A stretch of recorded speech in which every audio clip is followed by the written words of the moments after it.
আমি কখনো এফডিসিতে শুটিং করতে পারি নাই। এটা সে আমাকে কমিটমেন্ট করছে। আমার প্রথম ছবিটা রিলিজ হয় চ্যানেল আইয়ের ইমপ্রেস টেলিফিল্মের ছবি ভাইয়ারে, আপনারা জানেন। আমি এখন পর্যন্ত 4টা ছবি আমার একদম সলো কাস্টিংয়ে রিলিজ হয়েছে। সিমি আমাকে যখন ছবিটার ব্যাপারে বলে, আমি গল্পটা শুনি, গল্পটা আমার কাছে খুবই চমৎকার লাগে। এবং আজকে আপনারা যেই সিমি ইসলাম কলিকে দেখছেন, ওনার প্রোডাকশন থেকে কিন্তু 3 কোটি 4 কোটি টাকা বাজেটেরও ছবি রিলিজ হয়েছে। আমি শুধু সিমিকে একটা কথা বলেছি যে আমি 4টা ছবি আমার রিলিজ হয়েছে, সেন্সার হয়েছে, আমি কখনো এফডিসিতে শুটিং করতে পারি নাই। তোমার ছবিটা আমি করব, অবশ্যই তুমি কিন্তু আমাকে এফডিসিতে শুটিং করাবা। তখন সিমি আমাকে বললো যে রাসেল, এই ছবির একটা গান, জেলখানার গান, এটা অবশ্যই এফডিসিতে আমরা করব। এটা সে আমাকে কমিটমেন্ট করছে এবং সিমি আমাকে একটা ভালো সাইনিংও করাইছে।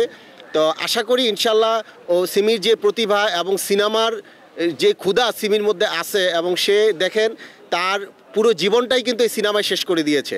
তো সিমি আমার উপর যে বিশ্বাসটা রেখেছে, আমি পূর্বের সিনেমাগুলোর মতো আমি বিশ্বাস করি যে তার বিশ্বাসের সম্মান আমি রক্ষা করতে পারবো, এবং খুব ভালো গল্পের একটা ভালো ছবি খুব শীঘ্রই আসবে, এবং সামনের মাসে এফডিসিতে এটা শুটিং শুরু হবে ইনশাআল্লাহ।